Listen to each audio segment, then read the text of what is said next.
नमस्कार दोस्तों, कैसे हैं आप सभी लोग। और मैं उम्मीद करता हूं कि आप सब लोग बहुत अच्छे से होंगे। और जैसा कि ये मेरा नया चैनल है और मैंने ये चैनल इसलिए बनाया क्योंकि मैंने देखा मतलब ऑफिस जाते हुए, कॉलेज जाते हुए या रिलेशन में भी जाता हूं तो मैंने देखा कि बहुत सारे ऐसे यूथ हैं, स्टूडेंट हैं जो चीज़ों को लेके बहुत कंफ्यूज रहते हैं कि कोई एग्ज़ाम है या कोई पढ़ाई है तो मुझे कैसे करनी है, कैसे किस सेक्टर में मुझे जाना है या कौन सा कैरियर मैं चूज करूं। तो जब मुलाकात होने पे वो लोग हमेशा पूछते थे कि भैया आपने कैसे पढ़ाई करी, भैया आपने कैसे अपनी तैयारी करी, कुछ हमको टिप्स दीजिए, कुछ हमें बता दीजिए। तो मुझे लगा कि एक इनोवेशन करना चाहिए और एक पहल करना चाहिए। तो मैंने ये एक चैनल बनाया और मुझे उम्मीद है कि आप सभी लोग मुझे सपोर्ट करेंगे और अपनी चीज़ों को आप शेयर करेंगे और मुझसे जो हो पाएगा मैं बिल्कुल बताने का प्रयास करूँगा। और इससे पहले कि मैं आपको अपना परिचय दूँ, मैं आपको एक कहानी सुनाना चाहता हूँ। और ये कहानी एक लड़के की है। उस लड़के का नाम अविनाश था और अविनाश सीबीएसई बोर्ड का स्टूडेंट था। और अविनाश ने 6 से लेके 10 तक की मतलब हाई स्कूल की पढ़ाई उसने बहुत अच्छे से की और प्रॉपर उसने पढ़ने में भी ठीक था और थोड़ा सा मेहनत किया उसने। और हाई स्कूल में उसके अच्छे रिजल्ट आए, हाई स्कूल फर्स्ट डिवीजन से वो पास हुआ। और जो उसका स्कूल था वो हाई स्कूल तक ही था, इसलिए वो 11th में एडमिशन लेने के लिए वो दूसरी जगह गया। दूसरी जगह जाने के पहले इसको चूज करना था कि मुझे साइंस लेना है या मुझे आर्ट लेना है। तो इसने साइंस के लिए अविनाश ने कोचिंग ज्वाइन कर लिया। जब ये कोचिंग गया तो बहुत सारे लड़के इसको मिले। उसमें कोई लड़का सीबीएसई बोर्ड का था, कोई आईसीएसई बोर्ड का था, कोई एनआईओएस बोर्ड का था, कोई यूपी बोर्ड का था। तो लड़के आपस में, स्टूडेंट आपस में डिस्कस करते थे। वो लोग मतलब जो जिस बोर्ड का था वो उस बोर्ड को अच्छा कहता था।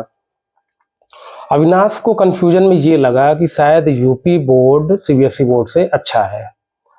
और मेरे कहने का मतलब ये नहीं है कि कौन सा बोर्ड अच्छा है। मुझे लगता है कि सारे बोर्ड अच्छे हैं। सबका अपना अपना करिकुलम है, सबका अपना अपना सिलेबस है, क्राइटेरिया है। अविनाश को ऐसा लगा कि यूपी बोर्ड शायद सीबीएसई बोर्ड से अच्छा है। वो यूपी बोर्ड में एडमिशन ले लिया। जो सब्जेक्ट में और जो स्टडी का जो क्राइटेरिया था, जो तरीके से उसको करना चाहिए था, चीज़ों को हैंडल करना चाहिए था, वो कंफ्यूज हो गया। और जब वो गाइड के लिए सर से पूछता था या अंकल से पूछता था या किसी रिलेटिव में किसी से पूछता था, तो उनका ये कहना था कि अगर तुम्हें दिक्कत हो रही है तो तुम कोचिंग ज्वाइन कर लो, कोचिंग के जो सर हैं तुम उनसे पूछो। और अविनाश भटक गया और वो 12th सेकेंड डिवीजन मतलब एवरेज तरीके से जो है उसने अपना 12th पास किया। उसके बाद अविनाश को अब डिसाइड करना था कि आगे ग्रेजुएशन में उसको क्या करना है।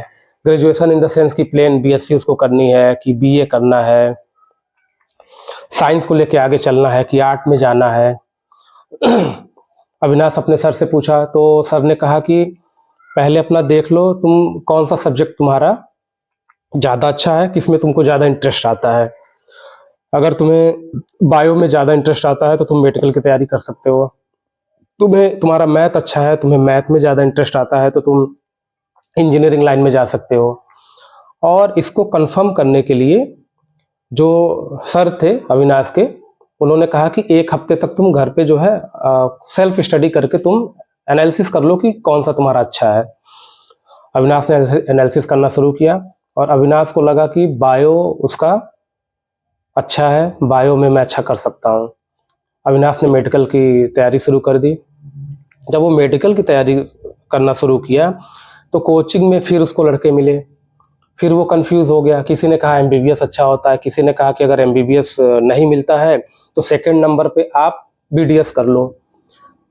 वहीं दूसरे लड़कों ने कहा कि सेकंड नंबर पे आप बीडीएस मत करो, आप बीएमएस कर लो।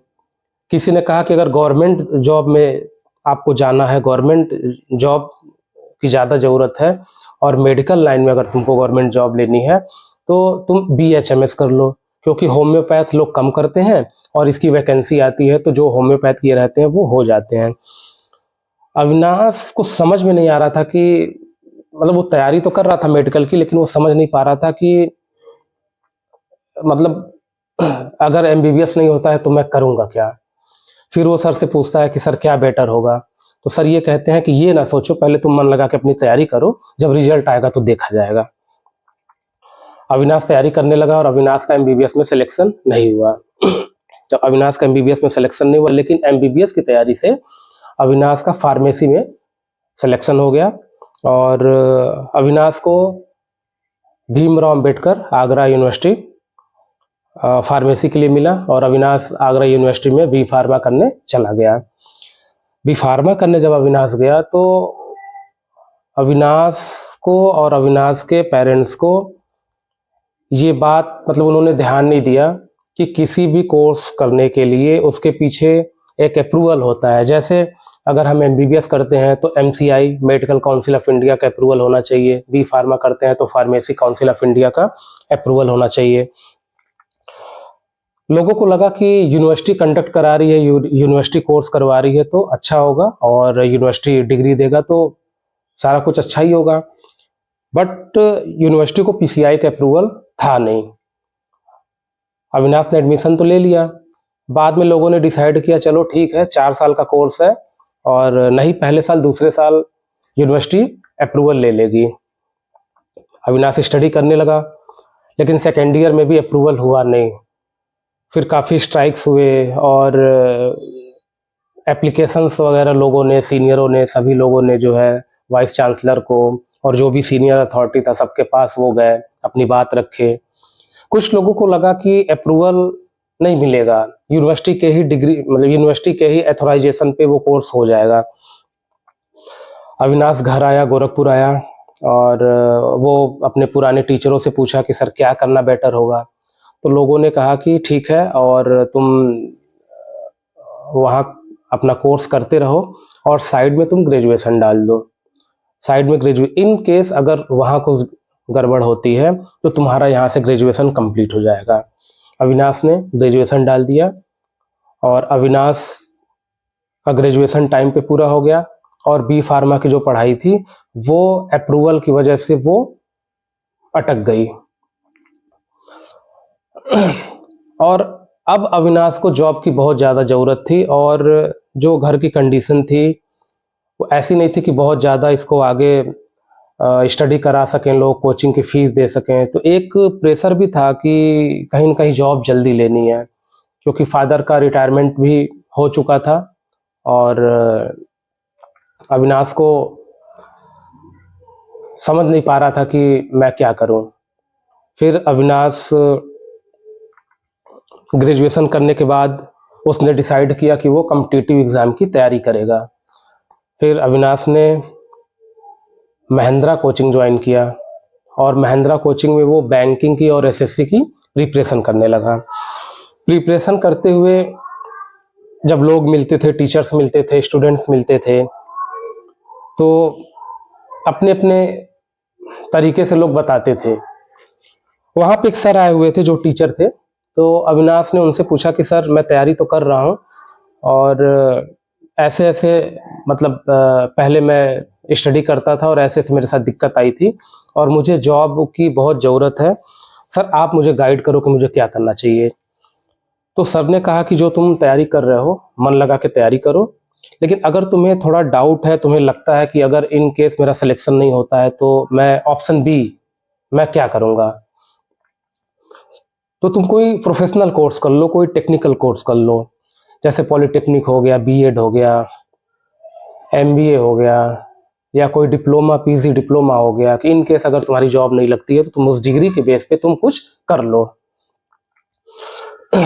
अविनाश फिर अपने दोस्तों में, अपने टीचरों में, अपने रिलेटिव में जो भैया लोग थे, अंकल थे, सबसे अविनाश ने पूछा कि अगर मुझे कोई प्रोफेशनल कोर्स करना है तो मेरे लिए क्या बेटर होगा। अविनाश के अंकल के लड़के, अविनाश के बड़े भैया, चाचा के लड़के, वो इंटर कॉलेज में टीचर थे। उन्होंने अविनाश से कहा कि तुम बीएड कर लो या तुम बीटीसी कर लो। और जब अविनाश फॉर्म भरने गया तो मालूम चला कि फॉर्म अप्लाई करने का डेट निकल चुका था, चूँकि पहले से पता नहीं था, फॉर्म का डेट निकल चुका था। अब ये था कि या तो अगली साल जब फॉर्म आएगा तब फिल करना। अविनाश को लगा कि अगली साल फॉर्म मैं डालूंगा, फिर अगली साल मैं कोर्स करूंगा, यानी ये इस साल को फिर या तो मैं क्या करूं, या तो मैं तैयारी करूं अगली साल इसको करूं, या मैं कोई दूसरा कोर्स कर लूं। फिर एक सर मिले उनसे, सर ने कहा कि बीएड या बीटीसी में फॉर्म निकल चुका है, तुम बीपीएड कर सकते हो। और बीपीएड जो होते हैं बैचलर ऑफ फिजिकल एजुकेशन, जो स्कूल में गेम के टीचर होते हैं वो अमूमन बीपीएड करते हैं। तो उन्होंने सजेस्ट किया कि बीपीएड और बीएड की जो वैल्यू है वो डिग्री इक्विवेलेंट है, तो तुम चाहो तो बीपीएड कर लो, जिससे तुम्हारा साल बच जाएगा। और अगर पैसे की दिक्कत है तो तुम इस साल रुक जाओ, अपनी तैयारी करो, अगर कोई एग्जाम निकल जाता है तो ठीक है, अगर नहीं निकलता है तो अगली साल बीएड कर लो। अविनाश ने सर की बात सुनी, घर पे आके वो सोचा कि मुझे क्या करना चाहिए क्या नहीं करना चाहिए। फाइनली अविनाश ने बीपीएड करने की सोची और अविनाश ने डिसाइड कर लिया कि मुझे बीपीएड करना है। फिर अविनाश ने पता किया कि बीपीएड कहाँ से होता है, तो उसे मालूम चला कि लखनऊ यूनिवर्सिटी बीपीएड का एग्ज़ाम कंडक्ट करवा रही है, और अविनाश ने बीपीएड का फॉर्म लखनऊ यूनिवर्सिटी से अप्लाई कर दिया। अविनाश ने बीपीएड किया, बीपीएड कंप्लीट हो गया।